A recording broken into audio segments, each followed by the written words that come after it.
Hello, everyone. Thanks for watching. This is David Hopper with 360degreesound.com.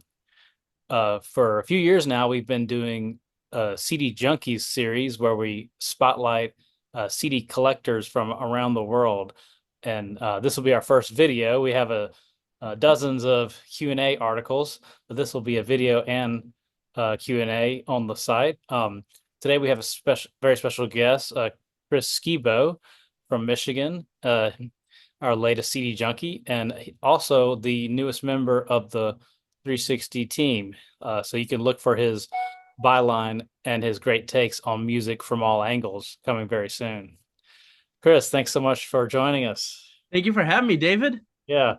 I wonder if you want to start by giving the viewers and the readers a little introduction. How old are you? Where are you based? I am 41 years old. I am out of Sterling Heights, Michigan. I'm a composer, multi-instrumentalist, now a music journalist, I guess we can say. And yeah, music is my life, man. Yeah. Yeah, great. Well, yeah, talk about your interest in the compact disc. How long have you been collecting CDs? And also, do you remember the first CD you ever bought? It's so funny you say that because I actually still have to this day every single CD that I've ever bought. Wow. And I have the very, very first two right here in front of me. It was 1993 or 94.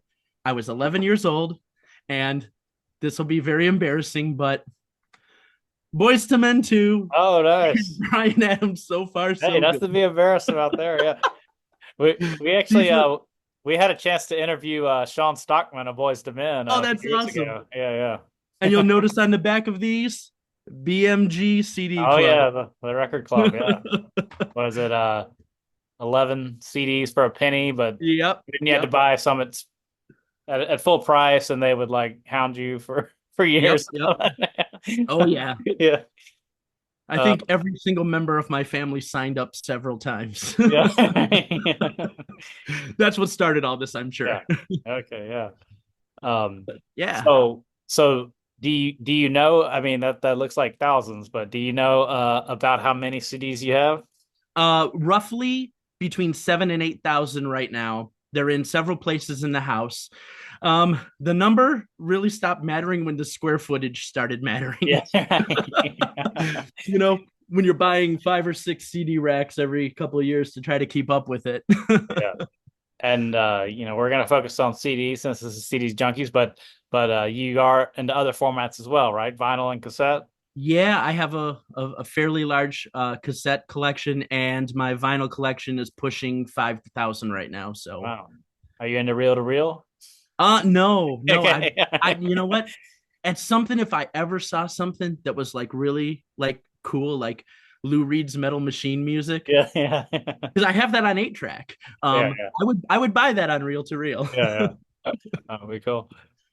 Um, so yeah, obviously you're a music fanatic and you're into virtually all the formats, but what specifically CD? What do you love about the CD format?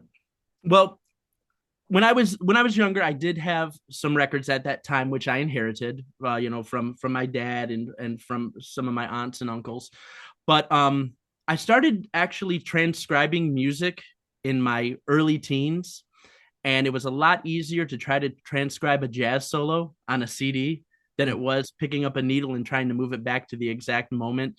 So one of the things I loved always about the CD was the ability to replay very, very quickly. Now, streaming obviously affords that exact same, advantage, but there's, that tangible idea of actually pressing a physical button on a CD player and having a connection to it is very important to Yeah, me. I, for I mean, sure.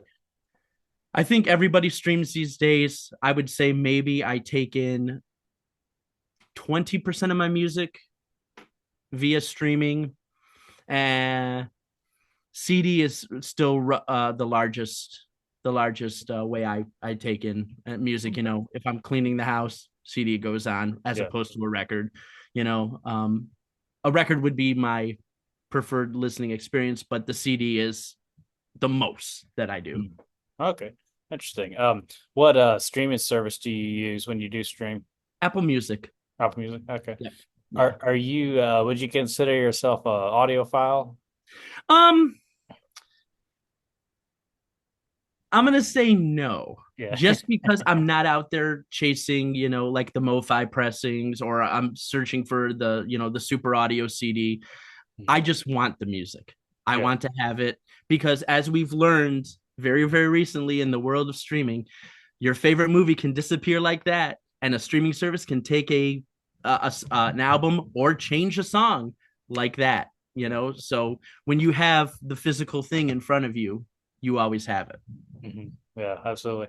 Yeah, I asked the audio question because I know there's been some and I don't consider myself an audiophile, although I do, prefer the best sound that's feasible, for my budget and whatnot. But there's been some discussion about, what sounds better between CD and streaming, and just wondered if you had any thoughts Oh, on that. Yeah. CD, Yeah. absolutely. Yeah, Oh yeah. yeah, yeah. Yeah. I mean, and I know that there's certain streaming services where they'll let you, dial up the bit rate, or the fidelity of it. But I know how my CD player works. I know how my speakers work, and I know how to get the sound, how it should sound. So Mhm. I Yeah. I, I feel most comfortable with the disc, Yeah, yeah. the listening experience that goes along with it too. Cool. So, about how often would you say you're buying CDs, and from where are you typically buying them? Oh, I'm about to give away all my honey holes, man. Yeah. No, that's how good. I'd say I probably buy CDs at least once a week still. Um, I don't know if it's further than the Midwest. There's a nice little chain called Second and Charles, which is owned by the parent company Books a Million. They get used CDs. I find some gems there every now and then. My favorite record store in the area, shameful plug or shameless plug right now. Street Corner Music in Oak Park. Love that place. I get most of my favorite stuff from there because they cater towards that genre, which I like. Even at this, I still run to the Salvation Army and will dig through the racks every now and then and find some great stuff for 50 cents. Some stuff you don't even imagine you're going to find. I found a Mary Halverson record, or sorry, CD at uh, Salvation Army the other day. It's like, what is this doing here? Okay, it's mine. So a lot of the stores, I very rarely purchase anything new these days unless it's a box set or it's something by somebody that I really, really want. Like above my head there, all my Zappa stuff, I buy those brand new because I want them. Yeah, yeah. Oh, So unfortunately, I use the big corporation everybody else does, the yeah. Amazon. Yeah. I'm with you though. I'm buying primarily used now. It's really great as a consumer. Just the prices, you can't beat them. There's Yeah, so many good ones for $1. yeah, it's And amazing. yeah. Yeah, I really, you never know what you'll find in thrift stores. I go to the Goodwills here, and we Yeah, have some independently owned thrift stores here in Austin, Texas, and of course the Waterloo Records and the yeah. Veneer, and they have great uh, used CD selection. So yeah, it's really fun. That's half the fun, I think. Well, I'm sure you guys get such great stuff around there because Austin is such an eclectic music town, and there's so many. There's, I'm sure it's everything you can, every genre possible you're seeing in those stores. So Yeah. that's Oh that's yeah. fantastic. Yeah, for sure. Yeah, live music capital. So yeah, we do have a scene for about everything, I think. Yeah, yeah. Um, well, yeah, speaking of genres and the variety of music, it seems like you're into pretty much everything. Is there any type of music you don't like? um, Particularly like modern country music's not really my thing. I know some stuff, like some Chris Stapleton and Brad Yeah. Paisley, but that's not really where I gravitate towards. I'd say I'm very jazz centric, Hmm. especially free jazz, avant-garde jazz, bop, post bop, contemporary stuff like Donny McCaslin. Very heavy in the jazz. I love my when I growing up and playing in a band, the Midwest, late '90s into early 2000s emo and indie rock scenes. Hmm. From Milwaukee through Chicago, through Cleveland, up into Detroit. The bands that came out of those scenes, I love. Minimalist music, Philip Glass, Steve Reich, stuff like that. Very much. Those are my wheelhouses.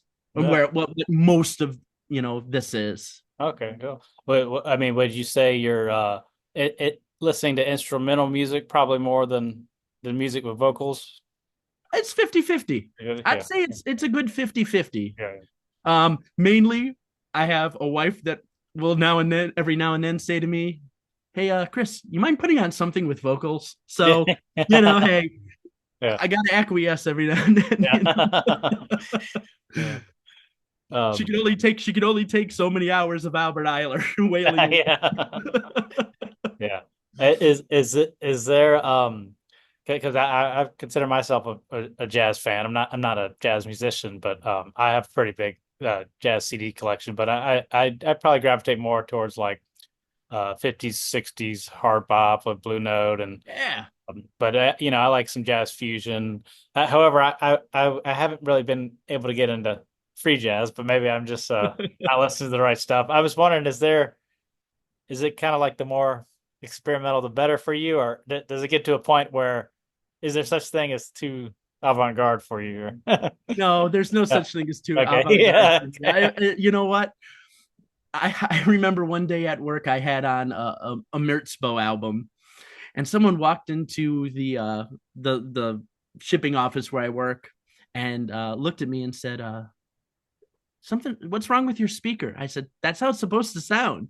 They're like, "How can you listen to this?" I was like, "How can you not?" Yeah. Yeah. Hey, to each their own. I mean, Right, it's right. yeah, Yeah, it's I enjoy. Yeah. Um, I think at some point we've exhausted the Western 12 tone well tempered scale to a Mhm. point where it's now more about texture to me than it is about melody. Yeah. And texture is what interests me the most. Okay. Interesting. Yeah. Um, and it's the to that point about exhausting the scale and the melodies. It's so interesting to me these I'm going off topic, but That's these all like good. these lawsuits and court cases where Yeah. a popular song actually this was done 200 years ago, you know. So it's kind of interesting how similar some songs you'll hear again Oh, and absolutely. again. Absolutely. Yeah.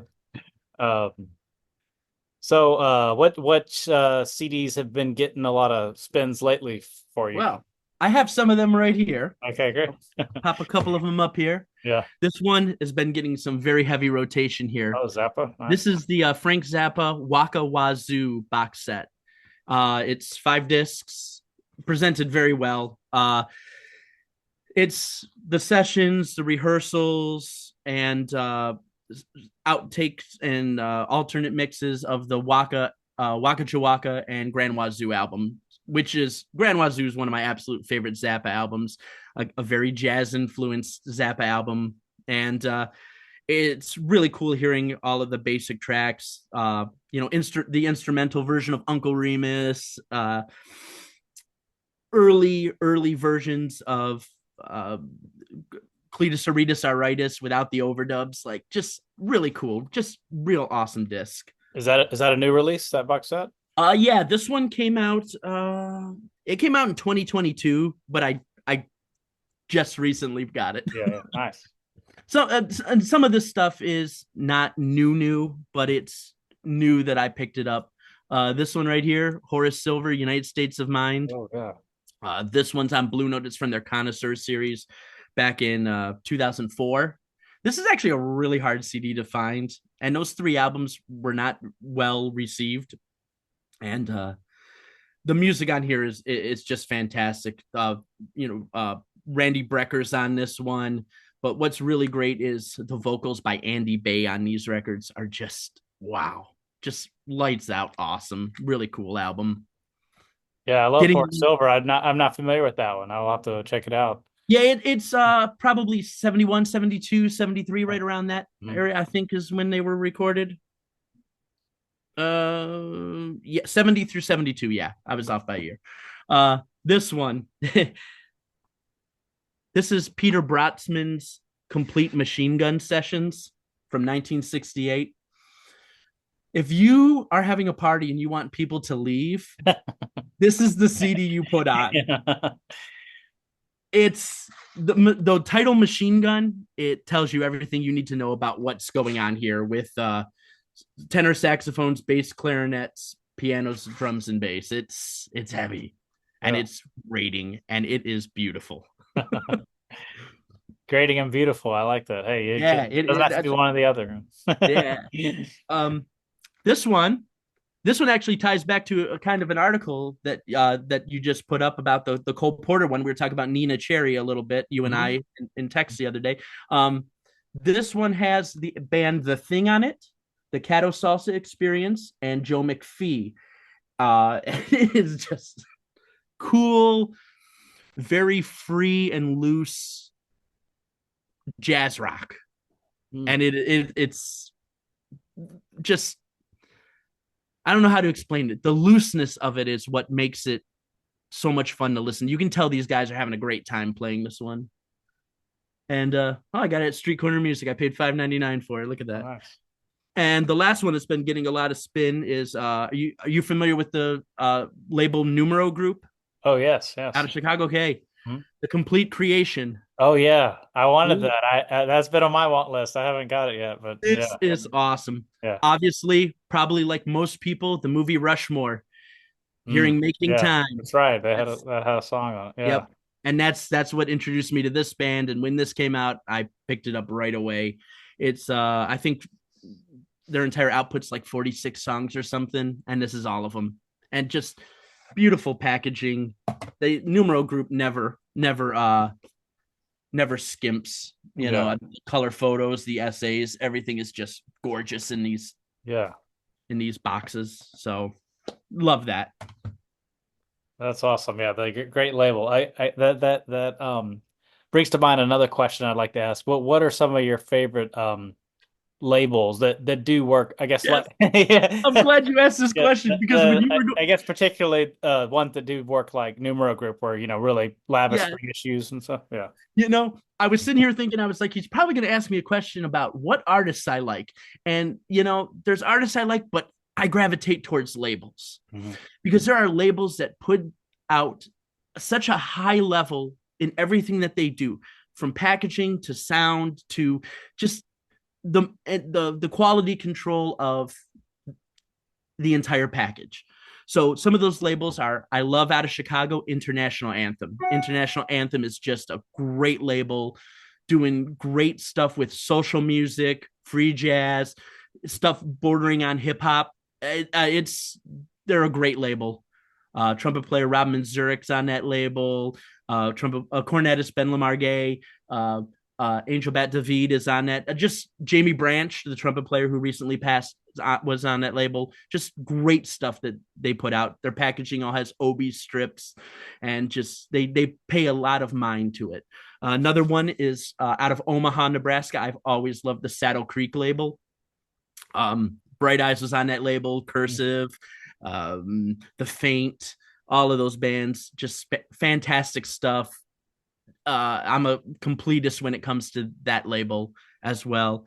Impulse Records. I think you can see a little stack of Yeah. Impulse up there. The There's yeah, orange spines. Yeah, you can't yep, can't miss them. Yeah. yep. There's very completist with that. I'm 42 records away from having all of them on vinyl, and on CD, I think I'm just about there. There might be like 3 or 4 I'm missing that are just really scarce and hard to find. Blue Notes, the last one. If I see a Blue Note album that I don't have, I snag it. In fact, it's gotten so bad that uh, remembering what I have or what I don't have, I have my list so I can keep Hmm. when I come across stuff. Yeah. That's what I have. Yeah. Yeah. So I have around 300 and some Blue Note CDs in and of themselves. So you know, Do you buy the same album on multiple formats? yes, if Yeah. it's something that I really, really, really love, there's a I was talking about Metal Machine Music a little while ago by Lou Reed. I have it on cassette, 8-track, CD, vinyl. Hopefully on reel to reel soon now. This is my next mission. Yeah. So Yeah. like your Impulse collection, are a lot of those you have CD and vinyl for the same album? Yes. Yeah. Yeah, absolutely. Absolutely. And what's cool is a lot of times for the CD issues of them, they were packaging two of the records onto one CD, or they were packaging the outtakes onto the CD. So you're getting a little bit different experience. And that actually, can I digress for 1 second into Oh, something? sure. So the Beatles. I want to talk about the Beatles for 1 second and how the Beatles on CD like messed up my like perception of the Beatles. So I have all of the original what was it, 1987 Beatles CDs. The Those are the original ones one. Yeah. I'd mow the lawn and ride my bike up to Kmart at the corner and use my lawn mowing money and buy the Beatles CDs. So I had all of them. I did not realize until I got a little bit older and started collecting vinyl more seriously how warped my perception of the records were, because the records and the CDs were the British releases and the US records are not the same. Hmm. So my perception of what was on what album was sometimes different, or I was like, why is that on there? Why does that's not on that record? And so that really, that's a very interesting thing about CDs, is sometimes you're presented with a different um how do I put a different picture of the artist, or a different rundown even per Yeah. album because of that. You'll be listening to the record and you're like, wait a second, that song doesn't follow that song. That song's not even on this record. Why am I hearing this? And then you start researching, you start seeing some different things, and I think that's kind of cool too. Or Oh, edits that were made on the record that are not yeah. on the CD. Oh, yeah. And different, yeah, different mixes, single Yeah. mixes. Yeah, those US releases were a lot different. Yeah, sometimes just altogether different listings, but yeah, different. Sequencing is a big part of Yeah. the album, obviously, and if you have a different order, it's a it's a different presentation. So, the thing about interesting to me about those Beatles releases is well, like because I bought those. I have some of those '80s CDs, but again, I'm not audiophile, but to me, it was pretty clear it was a big improvement. The 2009 Big remasters. time. Yeah, I Big got the time. I got the box set of all the CDs of that, and but also it's like I love the Beatles, but it's like how many times do I want to rebuy the same album? I'm Because now there's the Giles Martin I'm remix. buying all of Yeah, those. yeah, yeah. Uh, yeah, Chris Bishop, the editor in chief and owner, is a big fan. I know of the Martin remixes, and I want to listen to more of those because They're I've heard a beautiful. lot of good things. Yeah, Yeah, they're beautiful. yeah, It's amazing. It just how it's like somebody took Windex and just yeah, cleaned off yeah, the recording. That's to me yeah, how it sounds. yeah, So yeah. It's really interesting to me how they're using today's technology to kind of remix it with it's like they're not adding anything. They're just kind of like bringing out the yeah. tracks, putting it together. So, um, yeah, so yeah, you talked about the ones you've been listening to a lot lately. Is there any in your collection that or maybe your most prized disc or Yeah, we, particularly special? Yeah. yeah, we can talk about a couple of those. Yeah. So the first one I'm going to show you is because since we were just talking about impulse, so my son, I have an 11-year-old son, and he is awesome, and he's the coolest kid on the planet because he puts up with all of my free jazz, and he likes to play along with me and improvise. And his name is Ayler, named after Albert Ayler. This is one of my absolute favorite albums of all time. I was 15 or 16 when I heard this album for the first time, and this album opened my mind to something entirely new that I did not know about music. And um, this one has the CD, as opposed to the records, has a lot of outtakes, Oh, yeah, yeah. alternate takes. So this is an entirely different listening experience than the vinyl. And this is such a great record. 1968, The late 60s. 68. It looks like Impulse. late 60s based on Yeah. the font, Yeah. that bubbly Yeah, it's font. Yeah. beautiful record. Just love it. Um, Here's another one that I'm going to tell a little story about as well. So when I was in high school, every Tuesday I would sneak out I'm not condoning sneaking out, but I'd sneak out and I'd go to Best Buy on Tuesday because Tuesday was new release day. And I buy every new release on that new release rack. And it's funny because like I remember one in particular. I went up there and that when CDs were starting to go down in price a bit. I remember that "Come Away with Me" by Nora Jones and "Room for Squares" by John Mayer, I think, came out on the same day, and they were $5.99 each. I remember buying both of those on the same day. But in this would have been October of 2000, I believe. This record, Ah, yes. CD. So I bought it. I went to my girlfriend's house, and at that time, I believe I had my graduated driver's license where you have to be home by midnight. So I get in my car and I rip this open, pop it into my CD player. And the first notes of everything in its right place. Like I remember the goosebumps on my arm. I was driving down a road not really well lit, and I just felt this chill come over me. I had never heard anything like Mm. this.